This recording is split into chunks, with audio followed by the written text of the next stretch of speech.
જય જિનેન્દ્ર પ્રેરણા પ્રકાશન ટ્રસ્ટ રજૂ કરે છે શાંત સુધારસ વ્યાખ્યાન માળા વ્યાખ્યાન 50મું શાંત સુધારસની 12મી બોધિ દુર્લભ ભાવના વ્યાખ્યાન 2 પ્રવચનકાર પૂજ્ય મુનિરાજ શ્રી જીનચંદ્ર વિજયજી મહારાજ બંધુ ત્રિપુટી પ્રવચન સ્થળ તિરુપતિ જૈન દેરાસરનો પ્રવચન મંડપ તિરુપતિ એપાર્ટમેન્ટ મહાલક્ષ્મી મુંબઈ 26 પ્રવચન સમય તારીખ 10 ઓક્ટોબર 1987 ને શનિવાર સવારે 9 વાગે.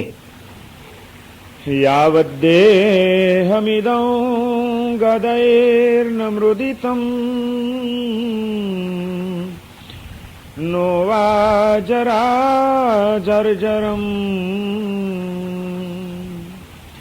યાવત્વક્ષકદંબકં સ્વવિષયજ્ઞાનાવગાહક્ષમં યાવચ્ચાયુરભંગુરં નિજહિતે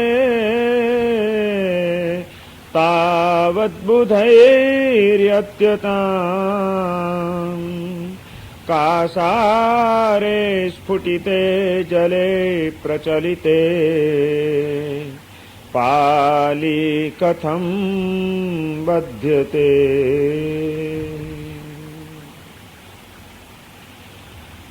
પરમ જ્ઞાની મહોપાધ્યાય વિનય વિજયજી મહારાજ શાંત સુધારસ નામના ગ્રંથમાં આત્મ સ્વરૂપનો બોધ થવો કેટલો દુર્લભ છે.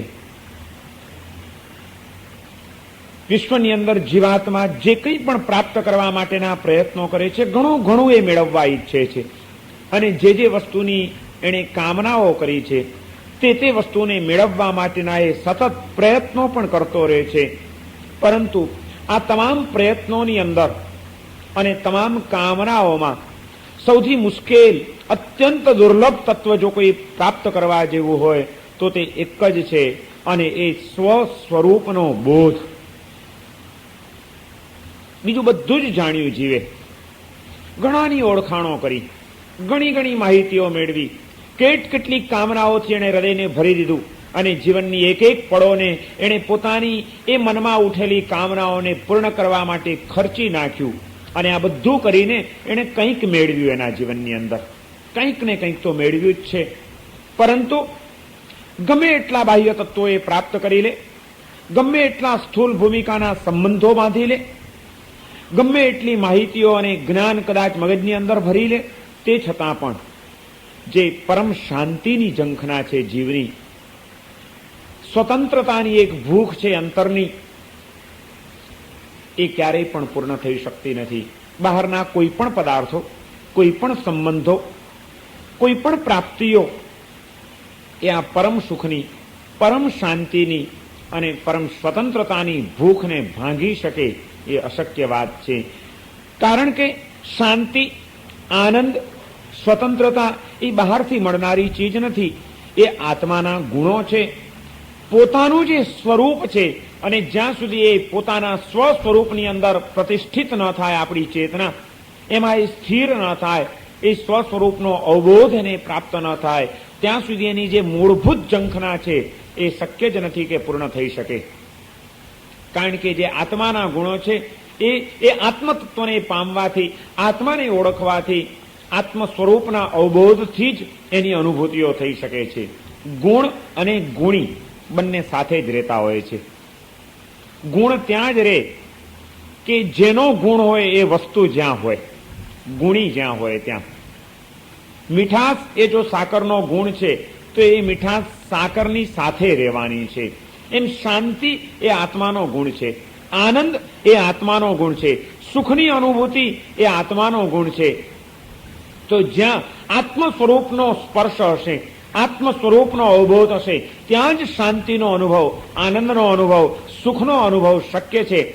અને એટલા માટે જીવનની ધન્યતા પ્રાપ્ત કરવા આ વિશ્વની અંદર કંઈ પણ જો મેળવવા જેવું દુર્લભ કાર્ય, મુશ્કેલ વસ્તુ જો કોઈ હોય તો એ આ વસ્તુ છે એમ 12મી બોધિ દુર્લભ ભાવનામાં વિનય વિજયજી મહારાજ આપણને સમજાવી રહ્યા છે કે બીજું બધું મેળવવાના કદાચ પ્રયત્નો તમારા થોડાક ઓછા હશે તો ચાલશે, પરંતુ સ્વ સ્વરૂપનો જો બોધ તમે પ્રાપ્ત નહીં કરો, જાગ્રત નહીં બનો તમારી ચેતના પ્રત્યે, તો તમને આ વિશ્વનું કોઈ તત્વ સુખ, શાંતિ, સ્વતંત્રતા કે આનંદની અનુભૂતિ નહીં કરાવી શકે.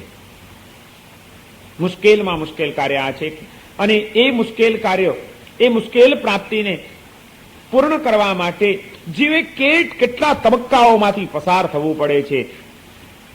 આત્મ સ્વરૂપનો બોધ કોને થાય? આત્મતત્વમાં અધિષ્ઠાન કોનું શક્ય બની શકે? સૌને માટે શક્ય નથી.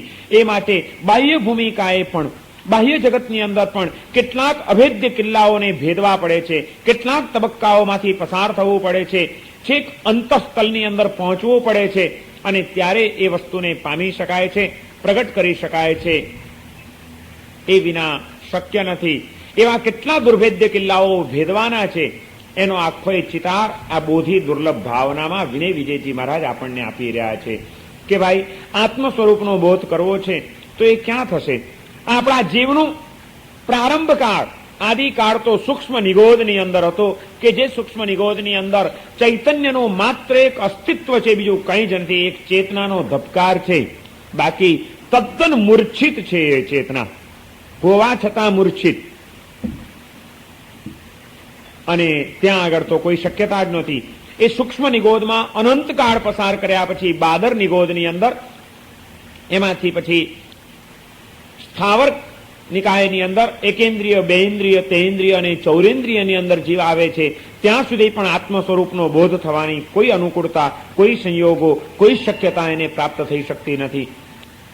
વિકલેન્દ્રિયમાંથી પંચેન્દ્રિયમાં આવે તો જ શક્યતા છે, પણ પંચેન્દ્રિયપણામાં પણ આત્મ સ્વરૂપનો બોધ સહેલો નથી. આ બધા તબક્કાઓમાંથી અવર જવર, અપ એન્ડ ડાઉન્સ કરી કરીને છેવટે પંચેન્દ્રિય સુધી આવે.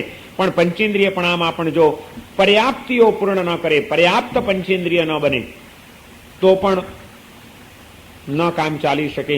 પર્યાપ્ત પંચેન્દ્રિય બને, પણ એમાં જો મન ન મળ્યું હોય, મન વગરના અસંગની પર્યાપ્ત પંચેન્દ્રિયપણામાં આવે તો પણ એ શક્યતા નથી આવતી.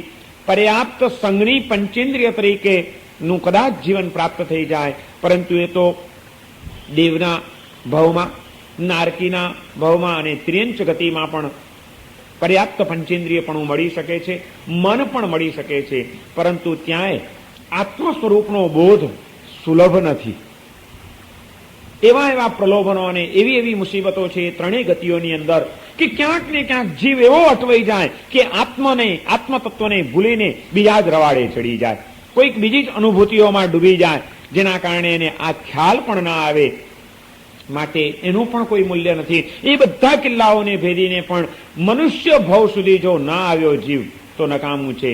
સંગની પર્યાપ્ત પંચેન્દ્રિય મનુષ્ય ગતિને પ્રાપ્ત કરે, કોઈક માનવ માતાની કુક્ષીમાં એનું અવસ્થાન થઈ જાય, ત્યારે કંઈક શક્યતા ઊભી થાય છે. પરંતુ અહીં સુધી આવ્યા પછી પણ કર્મસત્તા ગમે ત્યારે તમને નિષ્ફળ બનાવી શકે છે, પાછા પાડી શકે છે. માનવ માતાની કુક્ષીમાં આવ્યા પછી પણ, એટલે કે ગર્ભરૂપે તમારો જીવ એક સ્થાન પ્રાપ્ત કરી ચૂક્યા પછી પણ પાછું નક્કી નથી કે તમે પરિપૂર્ણ રીતે પાંચે ઇન્દ્રિયોથી પરિપૂર્ણ સ્વસ્થ રીતે તમારો જન્મ થાય જ. અને જન્મના તબક્કા સુધી પણ આવી ગયા. જન્મ થયા પછી પણ જો સ્થિર આયુષ્ય ન મળ્યું, જન્મીને પણ કલાકમાં મૃત્યુ પામી ગયા, ત્યાં જન્મતાની સાથે મૃત્યુ થઈ ગયું, તો વળી પાછા ક્યાં ચાલ્યા જશો એ કંઈ ખબર નથી, અને આત્મ સ્વરૂપનો બોધ તો રહી જ ગયો. આટલા બધા દુર્ભેદ્ય કિલ્લાઓ વટાવીને સંગની પર્યાપ્ત પંચેન્દ્રિય મનુષ્ય ભવની અંદર સ્થિર આયુષ્ય કર્મ પાછું સ્થિર હોય, અને જીવંત રહે એ માનવ, એ બહુ જરૂરી છે. અને એ તબક્કા સુધી આવી ગયા પછી જો જાગ્રત ન થાય આપણી ચેતના, તો આત્મ સ્વરૂપનો બોધ એ ગુમાવી દેશે. અને માનવ જીવનમાં આવ્યા પછી પણ કેટલી મુશ્કેલીઓ છે, એ મુશ્કેલીઓનું વર્ણન અહીં આગળ કરે છે. વિભિન્ન પંથાન પ્રતિપદમનલ પાશ્ચ મતિન. મન મળ્યું છે સમજી શકે એવું, પાંચે ઇન્દ્રિયો પરિપૂર્ણ મળી છે, સ્થિર આયુષ્ય મળ્યું છે, આપણે મોટા પણ થયા અને હવે આત્મ સ્વરૂપના બોધ સુધી પહોંચવું છે, પણ માનવને પણ રવાડે ચડાવી દે એવા કેટલાક સંયોગો આ સંસારની અંદર પ્રાપ્ત થાય છે. અને એ છે વિભિન્ન પંથાનો, આ સમગ્ર માનવ સૃષ્ટિને પણ ચક્રાવામાં નાખી દે. ધર્મ માર્ગે આવ્યા પછી પણ એ ધર્મમાં પણ રવાડે ચડાવી દે એવા કેટલા પંથો અત્યારે વિદ્યમાન છે. વિભિન્ન પંથાનો પ્રતિપદમ અનલ્પાશ્ચમતીનો, અને ડગલે ને પગલે જાત જાતની ખોપરીઓ અને જાત જાતની બુદ્ધિઓ તમને અહીં આગળ ભટકાય એવી છે. પંથો ઘણા છે, બુદ્ધિશાળી માણસો ઘણા છે, અને એમની બુદ્ધિ એ પણ એવી રીતે કામ કરી રહી છે કે માણસ ક્યાંક ને ક્યાંક અટવાઈ જાય. કારણ કે એ બુદ્ધિ દ્વારા કુયુક્તિ વ્યાસંગય નિજ નિજ મતોલ્લાસ રસિકા, એ બુદ્ધિનો ઉપયોગ કરીને દલીલબાજીમાં યુક્તિ પ્રયુક્તિઓ યોજીને તર્ક અને કુતર્કના પ્રયોગો કરીને પણ કુયુક્તિ વ્યાસંગૈર નિજ નિજ મતોલ્લાસ રસિકા, પોતપોતાનો મત, પોતપોતાની માન્યતા, પોતપોતાનો સંપ્રદાય, પોતપોતાના માળખાઓ, એ બધાને આગળ વધારનારા અનેક તત્વો આ વિશ્વની અંદર વિદ્યમાન છે. એમાં જ્યાં સુધી સાચી વ્યક્તિ અને એના દ્વારાનું સાચું માર્ગદર્શન ન મળે તો તમે આત્મ સ્વરૂપના બોધને સમજવા પણ યોગ્ય ન બનો, પામવાની તો વાત ક્યાં રહી.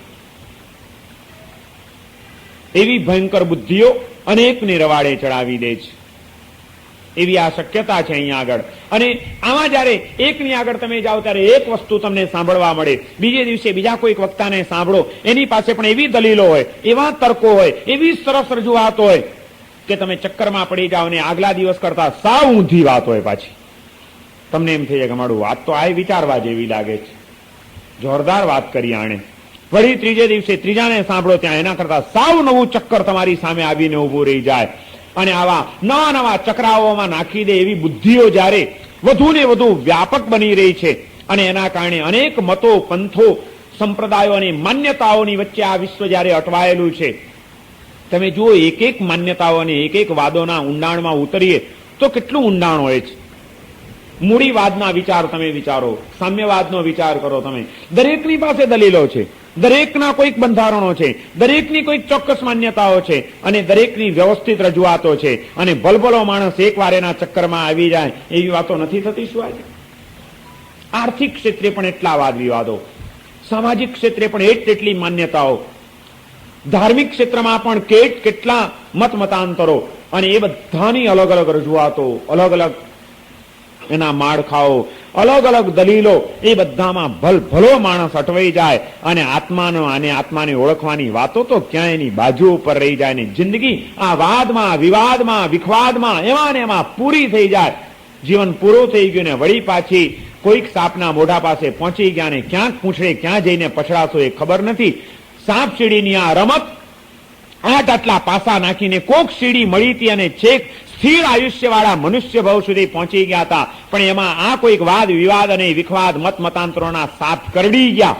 એમાં ક્યાંક બુદ્ધિ રવાડે ચડી ગઈ અને એનું ઝેર ચડ્યું ને એના કારણે જ્યાં એ સાપે ડંખ માર્યો, હવે આ જીવન તો કાલે પૂરું થઈ જશે, ક્યાં જવાના ખબર નથી. વળી પાછી કર્મસત્તા એકેન્દ્રિયમાં પણ તમને ઠોકી શકે છે. વળી બેન્દ્રિય, તેન્દ્રિય, ચૌરેન્દ્રિય, નિગોદ, બાદર, વનસ્પતિ, પાણી, અગ્નિ, વાયુ, ક્યાં ક્યાં જીવન લેવાના, ક્યાં ક્યાં અથડાવાનું, કૂટાવાનું, અથડાવાનું, કૂટાવાનું, અને એમ કરતા કરતા કરતા કરતા પાછું સંઘની પર્યાપ્ત પંચેન્દ્રિય મનુષ્ય ભવ સુધી ક્યારે આપણી નૌકા લાંગરે ત્યાં આગળ જઈને એ તો રામ જાણે. અને જ્યાં એ ન પહોંચો ત્યાં સુધી સ્વ સ્વરૂપનો બોધ થવું, નિશ્ચયને એનું સમ્યક દર્શન પ્રાપ્ત થવું એ અત્યંત મુશ્કેલ છે.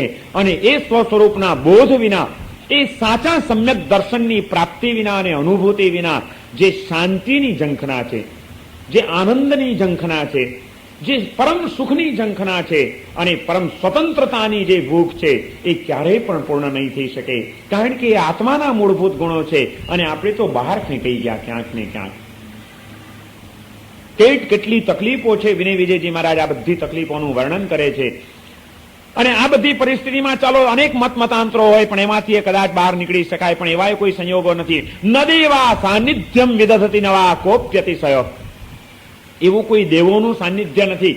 કોઈ દૈવી શક્તિઓ નથી કે આજે દેવ આવીને કહી દે કે ચાલો હું સિમંદર સ્વામી પાસેથી જઈને તમને જવાબ લાવી આપું છું કે આ માર્ગ સાચો છે ને આ મહારાજની વાત સાચી છે. એવું કોઈ સાનિધ્ય છે અત્યારે દેવોનું કે જે આપણને સત્ય માર્ગની સાચી પ્રાપ્તિ કરાવી શકે? એવું કોઈ દૈવી સાનિધ્ય પણ આજે શક્ય નથી. અને વિશિષ્ટ એવો કોઈ જ્ઞાનનો અતિશય અત્યારે અહીંયા આગળ ઉપલબ્ધ થતો નથી.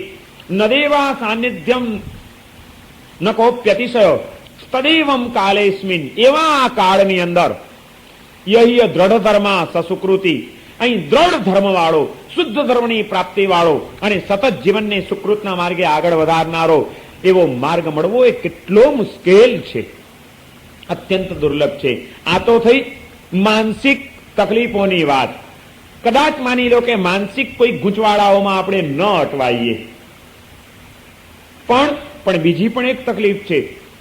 આ માનવ જીવનની અંદર જો જાગૃત ન બન્યા, સજાગ ન બન્યા, પ્રબુદ્ધ ન બન્યા અને કર્તવ્યના માર્ગે અગ્રેસર થવા માટેના કોઈ પ્રયત્નો ન કર્યા તો બીજી પણ મુશ્કેલીઓ છે. યાવત દેયમિદમ ગદૈર્ન મૃદિતમ નોવા જરા જર્જરમ. વિનય વિજયજી મહારાજ કહે છે, એક બહુ સરસ ઉપમા આપે છે કે મોટું સરસ મજાનું ગામ છે ને ગામના પાદરમાં જબરજસ્ત એક સરોવર છે, આખા ગામને પાણી પૂરું પાડે છે. એવા એ સરોવરના કિનારે વસેલું આ ગામ, તળાવ છલોછલ પાણીથી ભરાઈ ચૂક્યું છે. ખૂબ વરસાદ થયો છે અને ઉપરના ભાગમાં થયેલા વરસાદના કારણે ધોધના ધોધ પાણીના આવી રહ્યા છે અને એના કારણે તળાવ છલકાયું અને એ પાણીનો ફોર્સ એટલો બધો વધી ગયો કે જેણે સરોવરની પાળોને તોડી નાખી. કાસારે સ્ફુટિતે જલે પ્રચલિતે પાલી કથમ બધ્યતે. તળાવ ફાટ્યું, એના પાણી ગુગવતા સાગર જેવા એના પાણી એ ફેલાયા અને ગામને ડુબાડવા બેઠા. ત્યારે ગામના લોકો તરત જ દોડે કે ભાઈ જલ્દી કરો, તળાવને પાળ બાંધો. તળાવ ફાટ્યા પછી ને પાણી ફેલાયા પછી પાળ બાંધવાના પ્રયત્નો કેવા ઠરે? તમને ડુબાડી જાય કે બીજું કંઈ? તમને ખતમ કરી જાય કે બીજું કંઈ બની શકે? પાળ તો પહેલા બાંધવી જોઈએ. પાળ પહેલા બાંધીને ને પાણી ફાટી નીકળ્યા પછી પાળ બાંધવા જઈએ એનો કોઈ અર્થ નથી. વિનય વિજયજી મહારાજ કહે છે કે તમારા જીવનની કોઈ પાળ ફાટી પડે એ પહેલા આત્મ સ્વરૂપના બોધની પાળ બાંધી લેવાનો પ્રયત્ન કરજો, પાણી ફેલાઈને ડૂબી જાય. યાવત દેહમિદમ ગદૈર્ન મૃદિતમ, જ્યાં સુધી તમારું આ શરીર રોગોથી ઘેરાયું નથી. માનવ જીવનને પ્રાપ્ત કર્યા પછી પણ ગમે ત્યારે રોગોનો ભરડો તમને આવી શકવાની પૂર્ણ શક્યતાઓ છે. એવા કોઈ રોગોથી તમે ઘેરાયા નથી જ્યાં સુધી. નોવા જરા જર્જરમ, અને જ્યાં સુધી જરા અવસ્થાથી જર્જરિત નથી થઈ તમારી કાયા, ગળપણે તમને જર્જરિત નથી કરી નાખ્યા, અને જ્યાં સુધી તમારી ઇન્દ્રિયો પોતપોતાના વિષયની અંદર સક્ષમ છે, ઇન્દ્રિયો અશક્ત નથી બની, ઇન્દ્રિયો કામ કરતી અટકી નથી, શરીર રોગોથી ઘેરાયું નથી, ગળપણે ડોકિયા કર્યા નથી, ઇન્દ્રિયો વ્યવસ્થિત રીતે જ્યાં સુધી કામ કરી રહી છે ત્યાં સુધી જ યાવત ચાયુર ભંગુરમ, અને આયુષ્ય જ્યાં સુધી હજી અસ્તિત્વ ધરાવે છે, આયુષ્ય ક્ષણ ભંગુર છે, ગમે ત્યારે દગો દઈ શકે એમ છે, પણ એ તમને દગો દઈ જાય એ પહેલા તાવત બુધૈર્યત્યતામ કાસારે સ્ફુટિતે જલે પ્રચલિતે પાલી કથમ બધ્યતે. ત્યાં સુધી જ બુદ્ધ માણસો જે છે, પ્રબુદ્ધ આત્માઓ જે છે, વિચારક વ્યક્તિઓ જે કોઈ છે, એમણે તાવત બુધૈર્યત્યતામ સ્વહિતે, ત્યાં સુધીમાં બુદ્ધિશાળી માણસે પોતાના હિત માટેનો પ્રયત્ન કરી લેવો જોઈએ. નહીં તો આ માનવ જીવન સુધી આવ્યા પછી પણ કદાચ આ જીવન તમારું એડે ચાલ્યું જશે કોઈક તુચ્છ વસ્તુઓની પ્રાપ્તિ માટે, કોઈક નાચીજ સંબંધોને ટકાવવા માટે, કોઈક તકલાદી અને અલ્પકાલીન એવી યશ અને કીર્તિ, વાહવા અને પ્રશંસા, એની ભૂખને સંતોષવા માટે આ જીવન એ જ દોડધામમાં ને એ જ ગડમથલમાં કાલે પૂરું થઈ જશે. અને ખરેખર જેના દ્વારા આંતર સુખની અનુભૂતિ કરવાની છે એ કામ કરવાનું રહી જશે.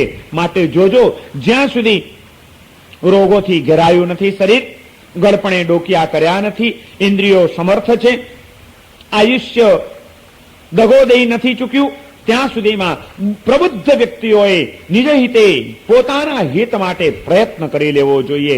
કારણ કે જ્યારે આ બધું થશે ત્યારે શું થશે? કાસારે સ્ફુટિતે, તળાવ ફાટ્યું અને પછી પાળ બાંધવા જવા જેવો એ પ્રયત્ન હશે.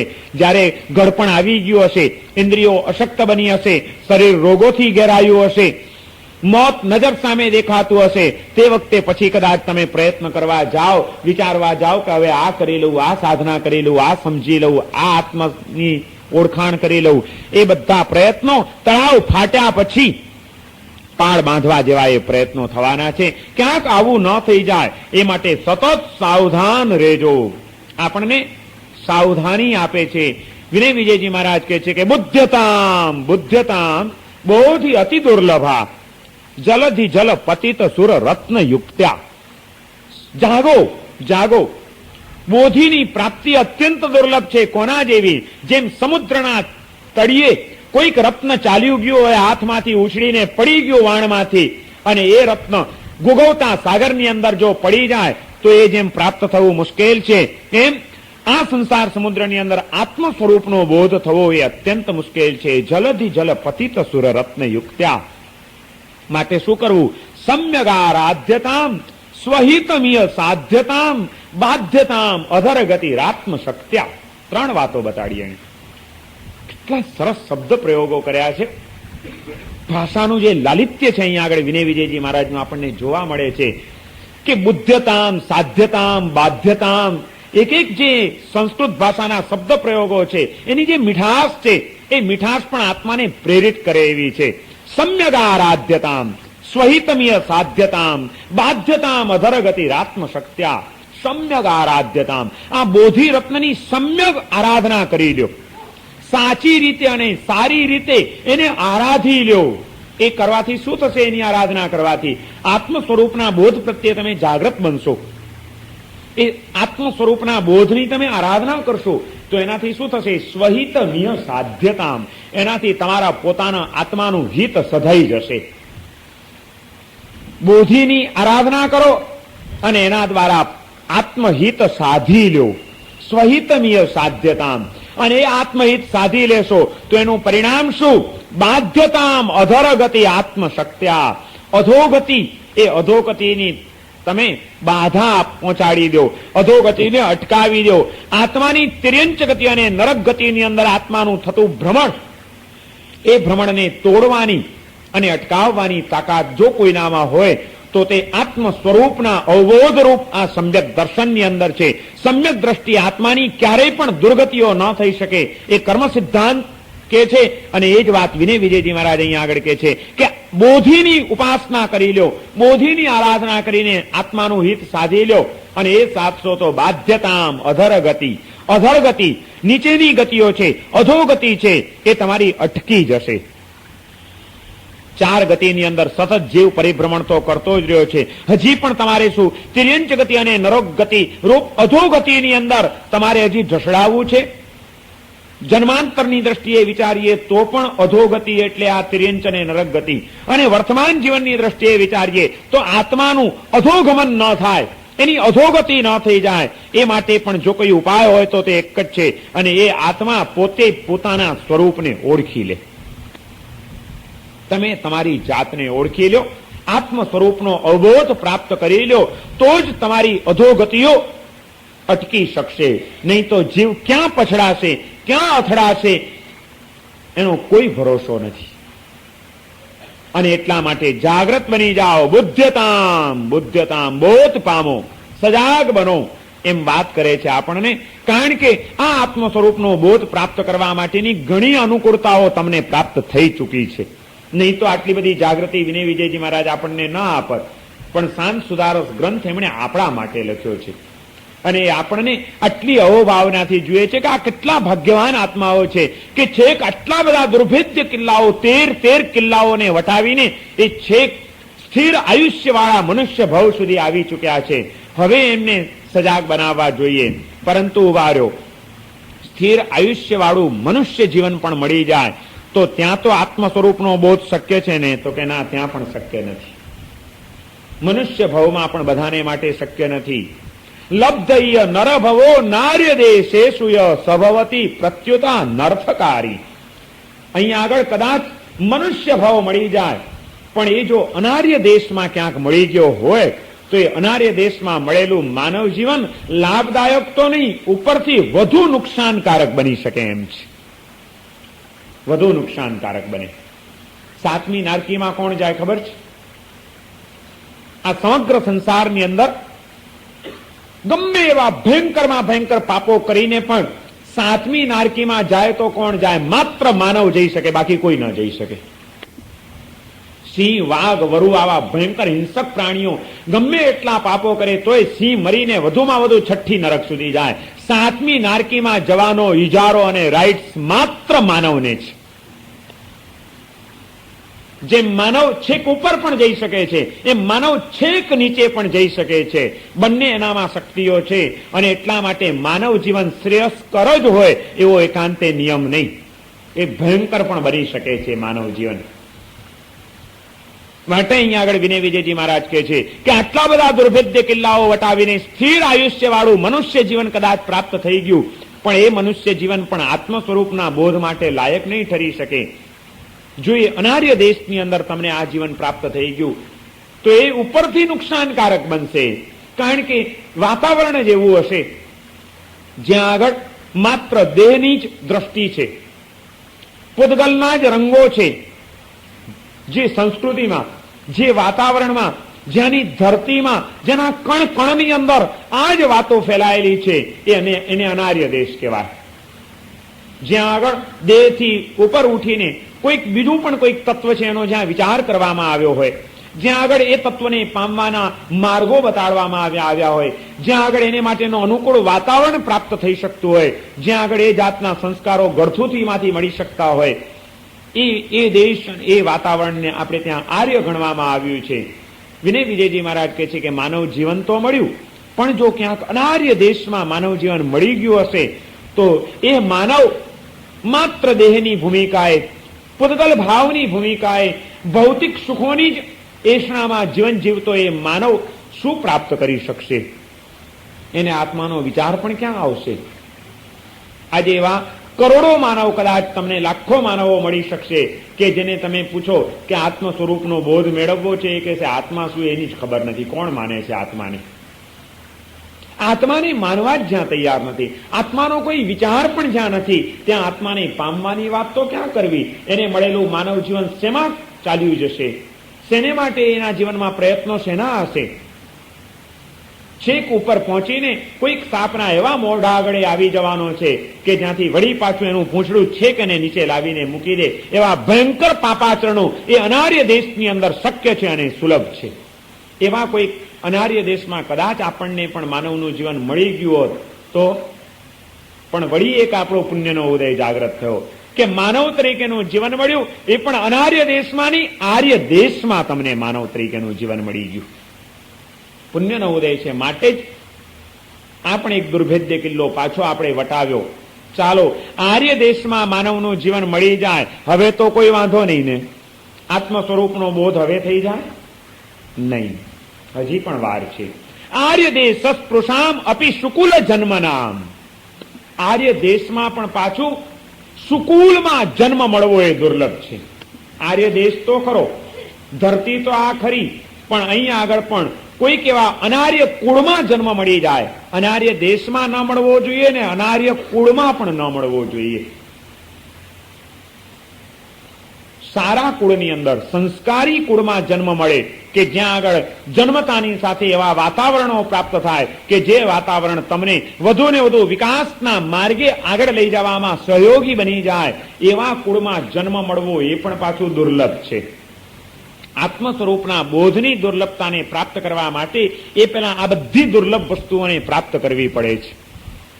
આર્ય દેશમાં તો જન્મ મળ્યો, પણ જો આર્ય કુળ ન મળ્યું હોય તો એવા પણ માનવના જીવનના વ્યાપારો કયા?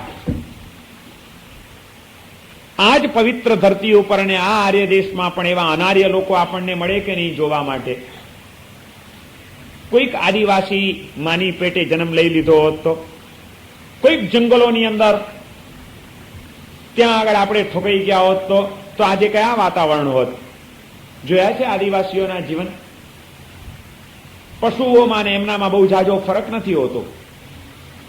એમની વિકસિત કેટલી એમની ચેતના, એમના વિચારો ક્યાં સુધી પહોંચે, એમના જીવનની પ્રવૃત્તિઓ કઈ, વિષય અને કસાયની તીવ્ર પરિણતિઓ ત્યાં આગળ આપણને સહજતાથી જોવા મળે. એમને બધું સરખું. અમે વિહાર કરીને જઈએ ને આમ આગળ, જ્યાં જરાક આગળ વધીએ મનોરથી, અને એ પછી વચ્ચેના જે આદિવાસીના જંગલો છે એમાંથી પસાર થઈએ, રોજ સવારના પોરમાં વિહાર કરતા હોઈએ એટલે તરત જ આજુબાજુમાં નજર નાખી એક જ વસ્તુ જોવા મળે. આટલી પૂતળી પહેરેલી હોય, હાથમાં તીરકામઠા હોય, સવારના પોરથી પંખીઓ પાડતા હોય, શિકાર કરતા હોય, સસલા મારતા હોય, માછલા ખાતા હોય, આખો દિવસ અને કાં તો લડતા અને ઝઘડતા જોવા મળે. એમને કાકડી સમારવીને માણસ સમારવો બે સરખા. કસાયોની પરિણતિ સતત એ જ સંસ્કારો, મારો, કાપો, ગમે ત્યાંથી પેટનો ખાડો પૂરો કરો, આજીવિકા પ્રાપ્ત કરી લો અને જિંદગી પૂરી કરી લો. આ સિવાય કોઈ વાત નહીં. અર્થ અને કામની નિમ્ન કક્ષાની ભૂમિકા ઉપર જ લગભગ એમનું જીવન પૂરું થઈ જાય. ધર્મ અને મોક્ષનો કોઈ વિચાર સુદ્ધા પણ ન હોય એવા આ આર્ય દેશની અંદર પણ જીવન જીવતા આપણને અગણિત માનવો મળી રહે. એમાં ક્યાંક એવા કોઈક વાતાવરણમાં ને એવા કોઈક કુળમાં આપણો જન્મ થયો તો જન્મતાની સાથે શું શીખવા મળે?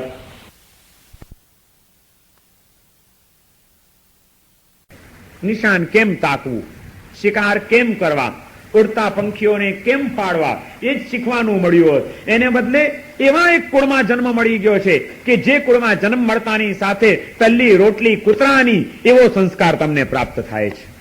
આ સંસ્કાર કોણે આપ્યા? આર્ય કુળની અંદર જન્મ મળવો એને પણ વિનય વિજયજી મહારાજ બહુ દુર્લભ વાત બતાડે છે.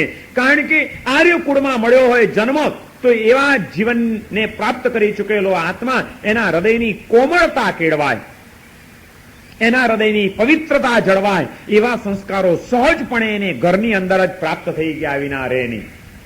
આર્ય કુળ કોને કહેવાય? આજે તો હવે કયું આર્ય કેવું ને કયું અનાર્ય કેવું એ વિચારવું પડે એવું છે. દેશ અને કુળની, આર્ય અને અનાર્યની આપણી પ્રાચીન કાળની વ્યાખ્યાઓ ગમે તે હોય. આજના સંદર્ભમાં વિચારવું હોય તો કયા દેશને આર્ય દેશ કેવો અને કોને અનાર્ય દેશ કેવો? કારણ કે હવે એવો કોઈ ઇજારો નથી કે અહીંયા આગળ જ આત્મા અને પરમાત્માની વાતો થતી હોય. આત્મા અને પરમાત્માની વાતો, એના માર્ગો, એની સાધનાઓ, એ માટેની તમન્નાઓ આજે જેને આપણે અનાર્ય દેશ કહેતા હોઈએ છીએ ત્યાં આગળ પણ ઘણીવાર એટલી બધી વિકસેલી જોવા મળતી હોય છે કે એની સામે કેટલીક વખત આપણા જીવનની અંદર પણ એટલા વિકાસો જોવા ન પણ મળતા હોય. અને એ જયારે વિચારીએ ત્યારે વળી તાત્વિક દ્રષ્ટિએ આર્ય અને અનાર્યનો જ વિચાર કરવો પડે કે આર્ય કોને કહેવાય ને અનાર્ય કોને કહેવાય. હવે માત્ર કોઈ ક્ષેત્રની રીતે કે માત્ર કોઈ કુળની રીતે એકદમ આવો અભિપ્રાય બાંધી શકાય એવો નથી. આર્ય એટલે શું? શાસ્ત્રોની અંદર વ્યાખ્યા આપી છે. આરાત હેય ધર્મેભ્યો યાતાહ ઇતિ આર્યાહ. જે હેય ધર્મો છે, હલકા કામો છે, ન કરવાના કાર્યો છે, એનાથી જે દૂર નીકળી ગયા હોય એનું નામ આર્ય. આરાત એટલે દૂર. હેય ધર્મેભ્યો યાતાહ. જે હેય ધર્મો, નિંદનીય કાર્યો, હલકા કામો, એ હલકા કામોથી જેનું જીવન દૂર ખસી ગયું છે, જે એનાથી અલિપ્ત બની ગયા છે, એનું નામ આર્ય કહેવાય. અને એ બધી પ્રવૃત્તિઓમાં પડેલા હોય એ અનાર્ય કહેવાય. આજે ત્યાં આગળ પણ આપણને વિદેશોમાં પણ ઘણા આર્યો જોવા મળે અને અહીંયા આગળ પણ આપણને ઘણા અનાર્યો જોવા મળે. આર્ય અને અનાર્યનો હવે ક્યાં એક જ ઠેકાણે આપણે સંબંધ બાંધી શકીએ એવું વાતાવરણ આજે રહ્યું નથી હવે. પણ એમાં આત્મ સ્વરૂપનો બોધ પ્રાપ્ત કરવા માટે અહીંયા આગળ વિનય વિજયજી મહારાજ કહે છે કે આર્ય દેશમાં જન્મ મળવો એ બહુ જરૂરી છે. એની સાથે સાથે આર્ય કુળમાં જન્મ મળવો એ પણ બહુ જરૂરી છે. અને આર્ય દેશમાં જન્મ મળી ગયો હોય તો ત્યાં આગળ આત્મતત્વની પરિણતિને પ્રાપ્ત કરવાના સંયોગો કેટલા મળે? ચાલો કદાચ માની લો કે લક્ષ્ય પણ છે, ભાવના પણ છે, પણ અહીં આગળ જેટલા સહેલાઈથી અને સુલભતાથી તમને અવલંબનો મળે એટલા અવલંબનો ત્યાં આગળ તમને મળી શકે ખરા? ભૌતિકતાથી પર થવાના, આધ્યાત્મિકતાને સ્પર્શવાના કેટલા મળે ત્યાં આગળ આલંબનો? ત્યાં આગળ દેવગુરુ અને ધર્મના સંયોગ કેટલા પ્રમાણમાં મળે? એ લોકો વલખા મારે છે હવે જે લોકો એ ધરતી ઉપર પહોંચી ગયા છે અને ત્યાં રહીને પણ જેની ઝંખના છે, એ લોકો ઈર્ષ્યા કરે છે અહીં આગળ રહેનારા લોકોની કે તમારે આ બહુ સારું, સહેલાઈથી તમે આ બધું પામી શકો. અમને તો ઘણું મન થાય, પણ અમારી પાસે કોઈ આલંબન નથી, અમારી પાસે કોઈ એવું વાતાવરણ નથી, અમારી પાસે એવા કોઈ સંયોગો નથી, અમને આ બધી પ્રેરણાઓ પૂરી પાડતો અને એ માટેની અનુકૂળતાઓ કરી આપતો કોઈ સંગ નથી. એમને એનું મહત્વ સમજાયું છે, કારણ કે આ સહેલું નથી. આ માટેના અવલંબનો આર્ય દેશમાં બહુ સહેલાઈથી મળી શકે છે. એવા આર્ય દેશની અંદર જો આર્ય કુળમાં જન્મ ન મળ્યો અને આર્ય દેશમાં પણ કોઈક અનાર્ય કુળમાં જન્મ મળી ગયો, કોઈ આદિવાસી માની પેટે જન્મ લઈ લીધો, તો હાલત શું થાય આપણી? એને બદલે આપણું પુણ્ય એથી એક આગળ વધ્યું, વળી એક દુર્ભેદ્ય કિલ્લો આપણો ભેદાઈ ગયો અને આપણને આર્ય કુળમાં જન્મ મળ્યો. કોઈક એવા સંસ્કારી કુળની અંદર, કોઈ હિન્દુ કુળમાં, કોઈ જૈન પરિવારની અંદર તમને જન્મ મળી ગયો કે જ્યાં આગળ જન્મતાની સાથે જ કદાચ નાનપણમાં જયારે કોઈ સમજણ નહીં હોય ત્યારે પણ તમારા કાનની અંદર ભગવાનનું નામ તમને સંભળાવવામાં આવ્યું હશે. માતા બાળકને એના કાનમાં પહેલા શું નાખે? દીકરો જન્મે તો એના કાનમાં પહેલું શું સંભળાવો? નવકાર મંત્ર જ સંભળાવો ને. અમારે ત્યાં એક સંસ્કારો હતા કે બાળકનો જન્મ થાય એટલે સૌથી પહેલા એના કાનની અંદર પરમાત્માનું નામ સંભળાવવામાં આવતું, તો નવકાર મંત્ર સંભળાવવામાં આવે. જૈન માતા, એક જૈન શ્રાવિકા, એ જ્યારે પણ એના જીવનમાં માતા બને, કોઈક સર્જન કરે ત્યારે પોતાનું સર્જન એક અદ્ભુત સર્જન બને એ માટે એના કાનની અંદર સૌથી પહેલું પરમાત્માનું પવિત્ર નામ એના કાને નાખવામાં આવે કે આ નવકાર મંત્રનો અચિંત્ય પ્રભાવ, આ નવકાર મંત્રના મહાપ્રભાવશાળી આ પવિત્ર શબ્દો, એ શબ્દો એના કાનમાં પડે જેથી એની કાયા પવિત્ર રહે અને એનો આત્મા ધન્ય બને. એવી ભાવના સાથે સૌથી પહેલા એ માં પોતાના બાળકના કાનમાં નવકાર મંત્ર સંભળાવે. આ આર્યકુળની એ મહત્તા હતી કે એ બાળક જરાક નાનપણથી મોટું થતું જાય એટલે ગોળિયામાં પડ્યું હોય તો એને ગોળિયાની અંદર પણ સંસ્કાર કયા આપવામાં આવે? મદાલસા પોતાના બાળકને ગોળિયામાં નાખીને હાલરડા ગાતી હતી. પણ એ અમારી એ સંસ્કૃતિ હતી કે જ્યાં આગળ આવી એક રાજરાણી મદાલસા જેવી મદાલસા, એ પણ હાલરડા છે ના ગાતી હતી. હાલરડામાં પણ કયા સંસ્કાર આપે? આર્ય કુળ એને કહેવાય કે જે કુળની અંદર જીવન જીવતા સભ્યો એનું લક્ષ્ય આત્માને પામવાનું હોય, દેહથી, દેહ ભાવથી ઉપર ઉઠવાનું હોય. અને એટલા જ માટે એમને ત્યાં આવનારા બાળકોને પણ એ સંસ્કાર નાખ્યા વિના રહે નહીં. ગળથુથી માંથી અને હાલરડામાં પણ એને એ આદર્શ આપવામાં આવે.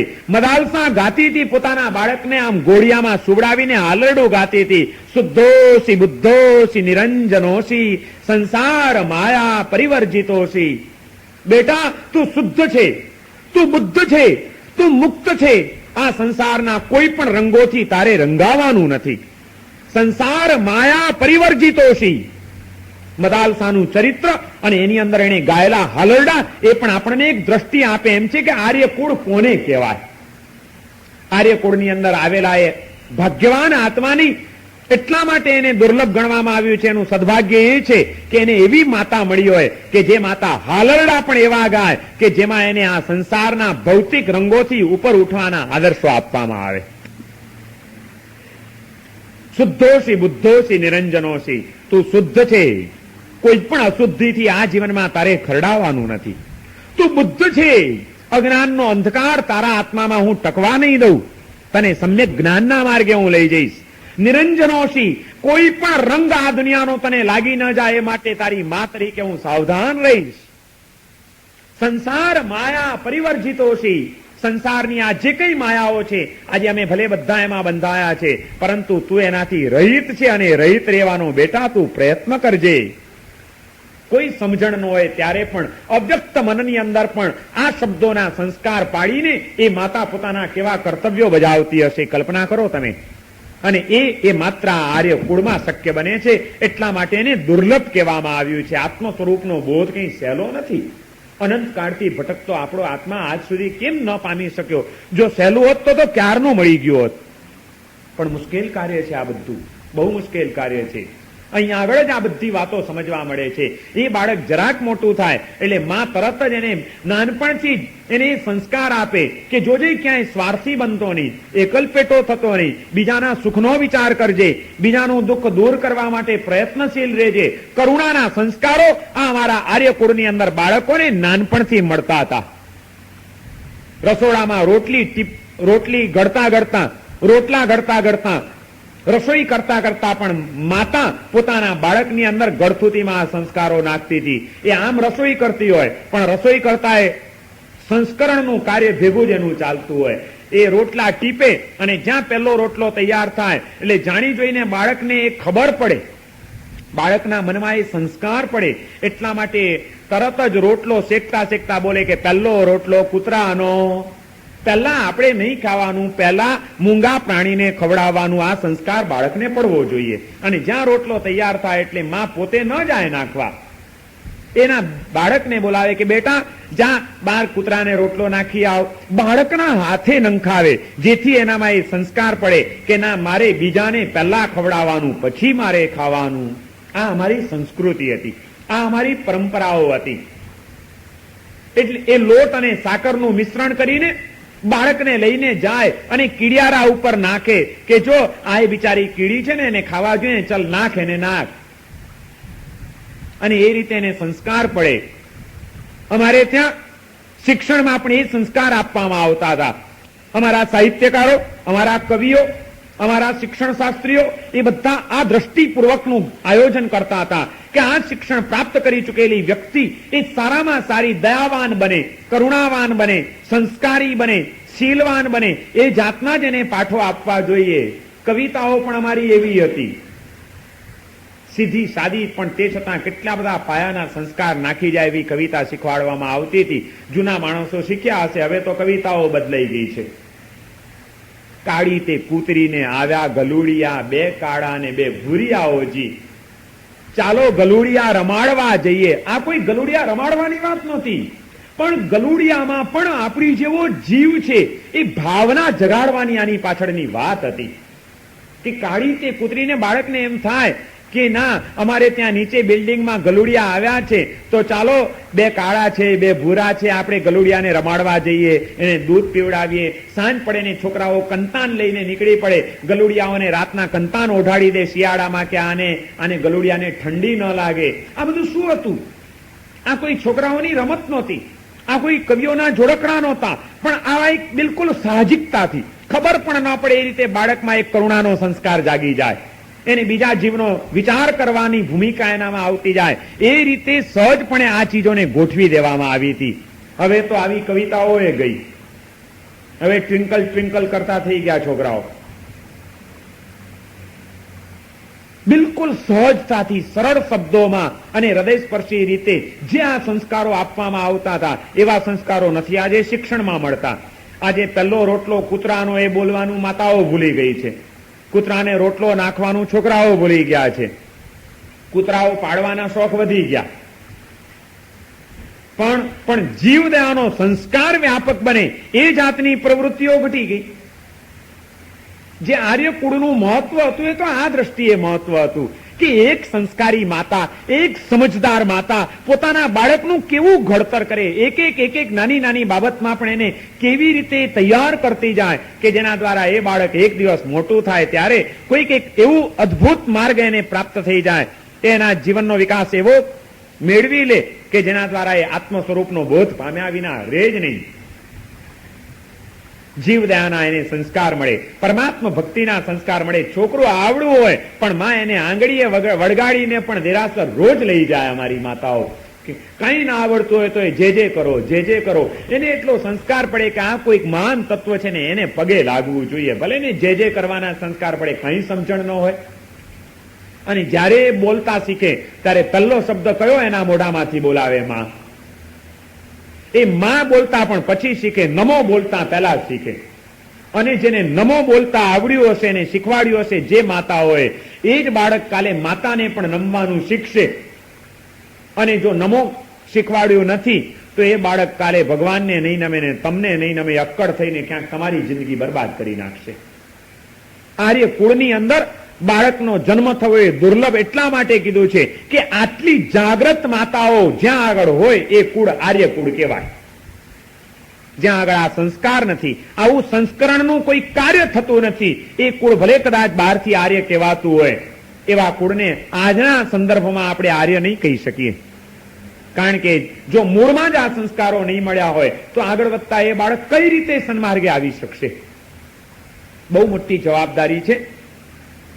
આજે વાલીઓની બહુ મોટી જવાબદારી છે કે જે માતા પિતા બન્યા છે, જે ઘરના વડીલો છે, એ વડીલો અમારે ત્યાં આવેલો આત્મા એક ભાગ્યવાન આત્મા છે, જેને જ્ઞાની પુરુષોએ દુર્લભ કુળ કીધું છે, એવા કુળની અંદર એ આવ્યો છે. ત્યારે અમારે એ કુળની મહત્તાને સાબિત કરવાની છે, અમારે એને એવા સંસ્કાર આપવાના છે. આ વિચાર જો નહીં કરે વડીલો, એ માટે કોઈ પ્રયત્ન નહીં કરે, તો જવાબદારી ભૂલ્યા કહેવાશે.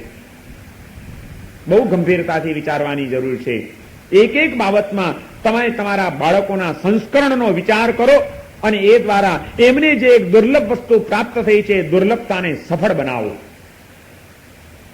આત્મ સ્વરૂપનો બોધ જેમ અનાર્ય દેશમાં થતો નથી, એમ અનાર્ય કુળમાં પણ થવાની કોઈ શક્યતા નથી. એને માટે આર્ય કુળ જોઈશે કે જે કુળમાં એને આ સમજણ મળે, આ જ્ઞાન મળે, આ ઘડતર મળે, આ શ્રદ્ધા મળે, બધું જ એને સહેલાઈથી મળી જાય. ક્યાંય પણ કોઈ ખોટો સંસ્કાર અમારા બાળકોમાં ન પડી જાય એ માટે જ્યાં આગળ સતત જાગૃતિ રાખવામાં આવતી હોય, અને આટલી જાગૃતિ હોય તો કેટલું કાર્ય સરળ બને. આજે બૂમો પાડવી પડે છે સંઘના અધિકારીઓને ને કાર્યકર્તાઓને કે પાઠશાળા શરૂ કરી છે પણ પાઠશાળામાં કોઈ આવતું નથી. બાળકોની સંખ્યા ઘટતી જાય છે કારણ કે માતા પિતાઓ એમની જવાબદારી ભૂલ્યા છે. ભલે ને કંઈ નથી, ગોખણપટ્ટીયું જ્ઞાન છે, પણ તે છતાં જો જતા હશે એ બાને પણ એ ઉપાશ્રયમાં જશે, દેરાસરમાં જશે, પાઠશાળામાં જશે, કોઈક ધાર્મિક શિક્ષક શિક્ષિકાના હાથમાં જશે, તો અવ્યક્ત રીતે પણ એને કંઈક તો સંસ્કાર પડવાના જ છે. ત્યાં આગળ આવનારા આત્માઓ કંઈક તો ધર્મની રુચિવાળા હશે, એનો સંપર્ક થવાનો છે. એ સંબંધ દ્વારા પણ કંઈક પ્રેરણા મળશે, કંઈક સંસ્કાર પડશે અને એ રીતે એના જીવનનો કંઈક વિકાસ થશે. પણ તમે દ્વાર જ બંધ કરી દેશો તો એને માટેની શક્યતાઓ કઈ શક્યતાઓ છે? બાળકોને સંસ્કાર મળે એ માટે કોઈ વ્યવસ્થાઓ વિચારી છે ખરી? નથી.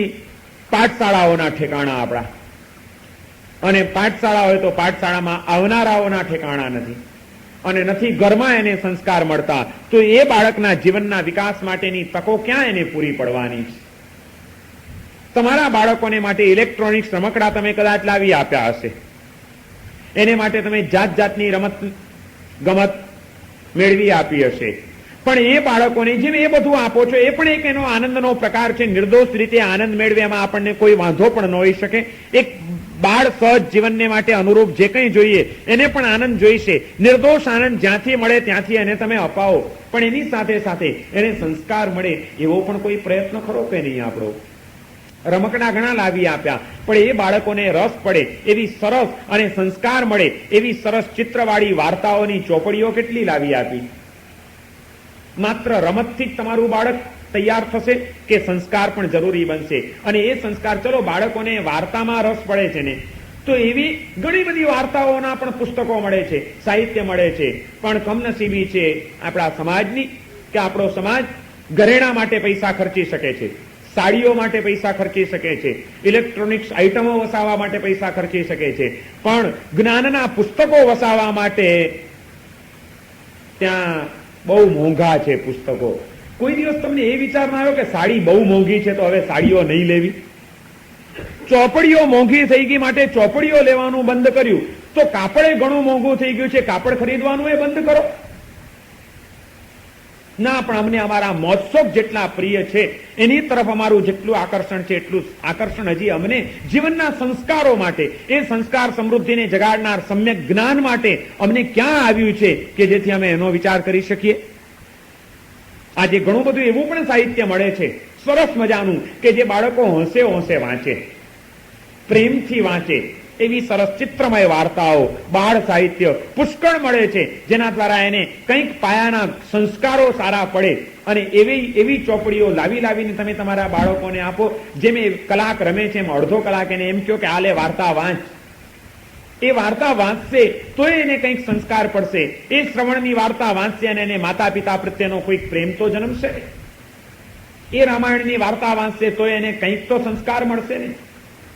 પણ આજે આવું સાહિત્ય આપણા ઘરોમાં કેટલું,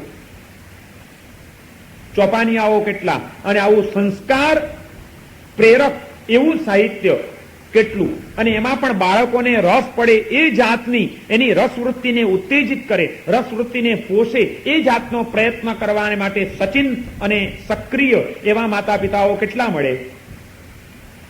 આર્યકુળ કોને કહીશું આપણે?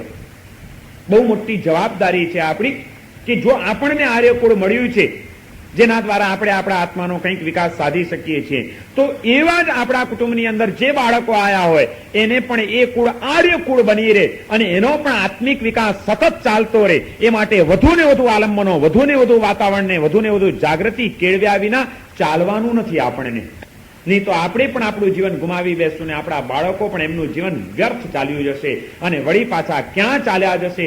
આ જીવન કાલે પૂરું થઈ જશે, પછી પાછું ક્યારે માનવ તરીકેનું આવા કુળમાં એને જીવન મળશે એનો તો કોઈ ભરોસો નથી પાછું. તો એ માટે કંઈ આપણે વિચાર કરવાનો ખરો કે નહીં? શું છે દુર્લભ? આ દુર્લભતા આપણને સમજાણી છે.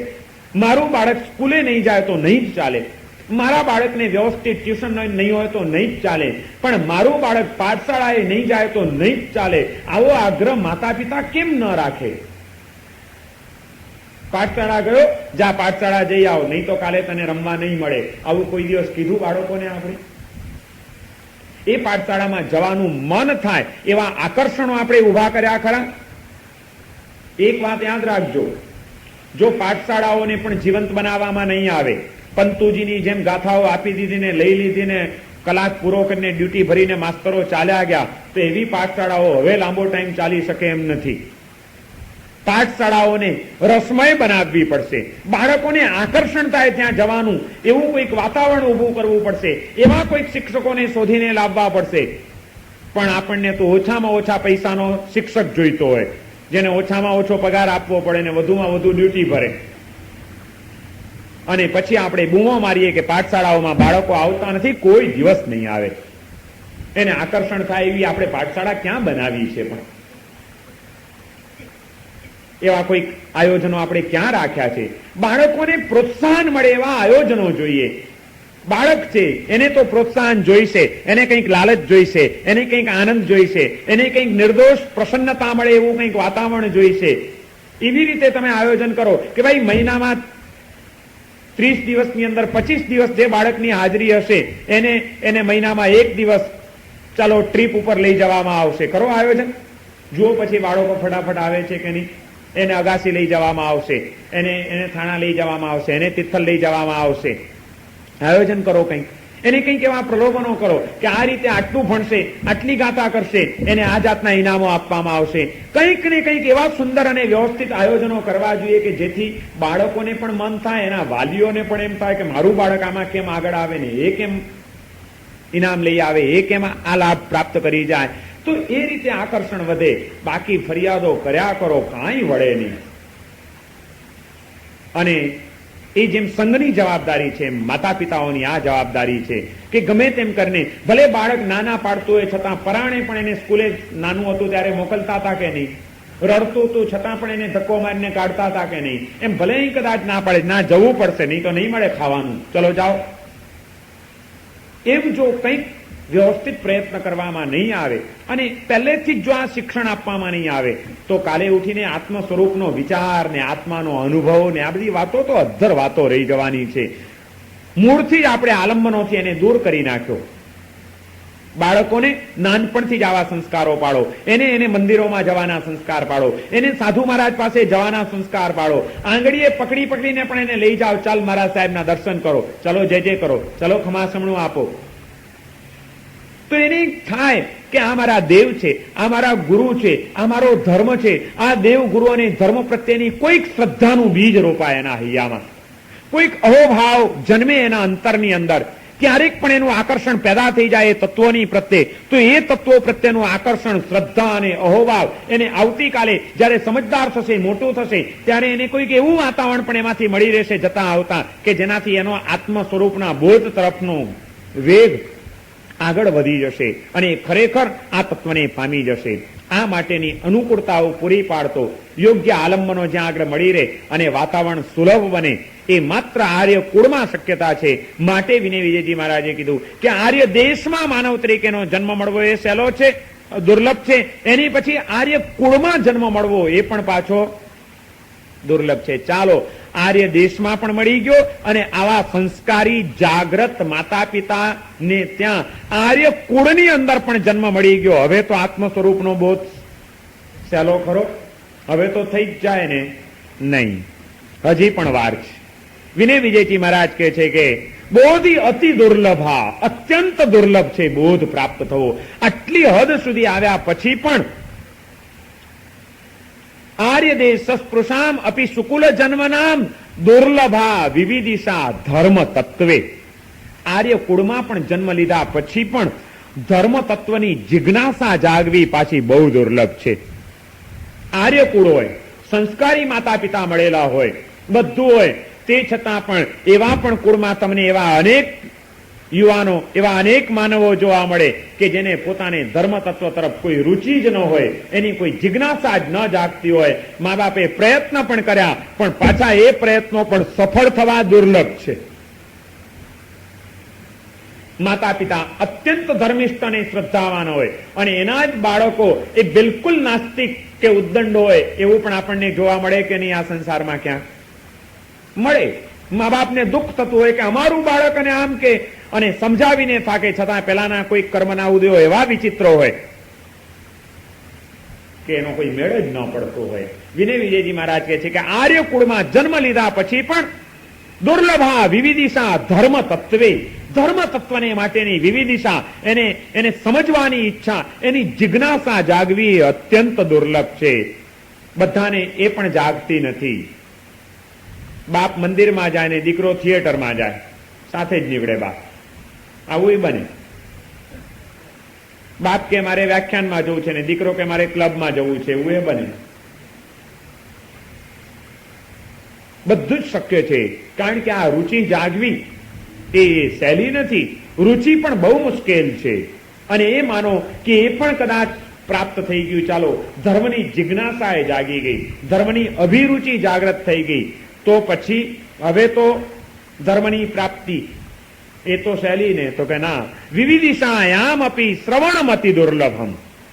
ચાલો, જિજ્ઞાસા જાગી, ખરેખર ધર્મ એ શું ચીજ છે, આત્માનું સ્વરૂપ કેવું હોય, મારે આત્માને પામવો છે, માટે આત્માને સમજવો છે, ક્યાંથી મને સમજવા મળશે? આવી સાચી જિજ્ઞાસા અંતરમાં જાગી ગઈ. આર્યકુળમાં આવ્યા પછી એ જિજ્ઞાસા જાગ્યા પછી પણ વિવિદિશાયામપી શ્રવણમતિ દુર્લભમ ધર્મશાસ્ત્રસ્ય ગુરુ સન્નિધાને. જાગેલી જિજ્ઞાસા સંતોષ થાય, એ જિજ્ઞાસા પૂર્ણ થાય એવું ધર્મશાસ્ત્રનું શ્રવણ ગુરુ મુખેથી પ્રાપ્ત થવું પાછું દુર્લભ છે. જિજ્ઞાસા જાગે પણ શ્રવણ ન મળે, શ્રવણ મળે પણ ગુરુ મુખેથી એનું શ્રવણ ન મળે, ગુરુ મુખેથી શ્રવણ મળે પણ એ ગુરુ મુખેથી ધર્મશાસ્ત્રનું શ્રવણ ન મળે. ત્રણ વાતો એક સાથે બતાડી દીધી. વિવિદિશાયામપી શ્રવણમતિ દુર્લભમ. પહેલા તો શ્રવણ જ દુર્લભ. શ્રવણ પાછું ક્યાંથી? તો કે શ્રવણમતિ દુર્લભમ ધર્મશાસ્ત્રસ્ય. શ્રવણ દુર્લભ. જીવનમાં સાંભળવાનું દુર્લભ છે? ના, જરાય દુર્લભ નથી. દુનિયામાં એટલું બધું સાંભળવાનું મળે છે કે તમારો ટાઈમ ઓછો પડે જો તમારે બધું જ સાંભળવું હોય તો. એટલું સાંભળવાનું મળે છે, પણ એમાં ખરેખર શુદ્ધ ધર્મની પ્રતીતિ કરાવે એ ધર્મ તત્વનું શ્રવણ એ દુર્લભ છે. રાજકથા, સ્ત્રી કથા, દેશ કથા, ભક્ત કથા, આ બધી વિકથાઓ તો તમને ડગલે ને પગલે મળે. રાજકારણની ચર્ચાઓ હમણાં કરવી હોય તો બહાર નીકળો તો શું મળે તમને? કાં રાજકારણની ચર્ચા મળશે, રાજકથા, કાં દેશ કથા, કોઈક દેશની ચર્ચાઓ હોય. ઇન્ડિયા વાળા 1 રન માટે હારી ગયા, તરત જ બહાર કોમેન્ટ્રી ચાલુ. એટલે આપણે હારી ગયા, હવે તને શું ફરક પડ્યો, કાલે હારી ગયા હકીકત છે. હવે આજે તું એની ચર્ચા કરે, એનાથી તારા આત્માને કોઈ લાભ ખરો? ભારતની અંદર પણ ગુરુમુખથી જીનવાણીનું શ્રવણ પ્રાપ્ત થવું એ સદભાગ્ય કેટલાને મળ્યું છે? ભારતમાં જૈનો કેટલા? એમાંથી જીનવાણીનું શ્રવણ કરવાના આવા અનુકૂળ સંયોગો મળ્યા હોય એવા કેટલા? જૈનોના ગામોમાંથી કેટલા ગામમાં સાધુ સાધ્વીના યોગ હશે, અને સાધુ સાધ્વીનો યોગ ન હોય એવા ગામો કેટલા ભારતમાં? ત્યાં આગળ એમને ગમે એટલી ભાવના થાય અને જિજ્ઞાસા જાગે, કોઈ શ્રવણની અનુકૂળતા છે ખરી? છે જ નહીં. દુર્લભ છે આ બધું. આત્મ સ્વરૂપનો બોધ પ્રાપ્ત થવો એ કેટલો દુર્લભ છે, એ માટેની આ બધી એક એક વસ્તુઓની દુર્લભતા બતાડે છે વિનય વિજયજી મહારાજ. એ કહે છે કે જિજ્ઞાસા જાગવી દુર્લભ છે. જિજ્ઞાસા જાગ્યા પછી ધર્મશાસ્ત્રસ્ય ગુરુ સન્નિધાને શ્રવણમતી દુર્લભમ. શ્રવણ એ દુર્લભ છે, અને એ પણ દુર્લભ વસ્તુ કદાચ પ્રાપ્ત થઈ ગઈ. ચાલો, સદગુરુનો યોગ મળ્યો, એ સદગુરુ પાછા ધર્મશાસ્ત્રના જ્ઞાતા હોય એવું પણ બને, અને એ ધર્મશાસ્ત્રના જ્ઞાતા એવા સદગુરુ પાછું ધર્મશાસ્ત્રનું શ્રવણ કરાવતા હોય એવો પણ સંયોગ મળી જાય. આ પણ એક દુર્લભ વસ્તુ છે. ગઈકાલે 13 વસ્તુ સુધી આપણે આવ્યા હતા. 14મી ચીજ આર્ય દેશ, 15મું આર્યકુળ, 16મું આર્યકુળમાં ધર્મની જિજ્ઞાસા, 17મું સદગુરુનો યોગ, સદગુરુ પાછા ધર્મશાસ્ત્ર ના જ્ઞાતા હોય 18, અને એવા જ્ઞાની ગુરુ પાછા કરુણાવંત હોય. નહીં તો એ તો પોતાની સાધનામાં પડ્યા હોય, દુનિયાની શું કામ ઉપાધિ કરે, પણ એ પાછું શ્રવણ કરાવે. કેટલી વસ્તુ થઈ? 19 વસ્તુ આવી ગઈ. આ 19 કિલ્લાઓ વટાવતા વટાવતા જવાનું, અને તે છતાં હજી આત્મ સ્વરૂપનો બોધ હવે થઈ જાય તો કે ના, હજી વાર છે. ધર્મશાસ્ત્રનું સદગુરુના મુખેથી વ્યવસ્થિત રીતે શ્રવણ થાય ને એ શ્રવણ દ્વારા જિજ્ઞાસા, જાગેલી જિજ્ઞાસાને સંતોષવાના અનુકૂળ સંયોગો પ્રાપ્ત થાય એ અત્યંત દુર્લભ છે. પણ એ દુર્લભ વસ્તુ પણ કદાચ પ્રાપ્ત થઈ ગઈ અને ગુરુ મુખેથી ધર્મશાસ્ત્રનું શ્રવણ મળ્યું, છતાં હજી આત્મ સ્વરૂપનો બોધ ઘણો દૂર છે. એ પહેલા હજી પણ ઘણા કિલ્લાઓ વટાવવાના છે. એ આગળની હવે એક એક દુર્લભ વસ્તુઓ કઈ કઈ છે, વિનય વિજયજી મહારાજ એનો પણ હજી આપણને ખ્યાલ આપવાના છે. એ એક પછી એક દુર્લભ વસ્તુઓ વટાવતા વટાવતા ક્યારે આત્મ સ્વરૂપના બોધ સુધી પહોંચી શકાય છે એ અંગેની આગળની વાતો આપણે સોમવારે કરીશું. એનું વ્યાખ્યાન અહીં આગળ પૂર્ણ થાય છે. સર્વમંગલ માંગલ્યમ સર્વકલ્યાણકારણમ પ્રધાનમ સર્વધર્માણામ જૈનમ જયતિ શાસનમ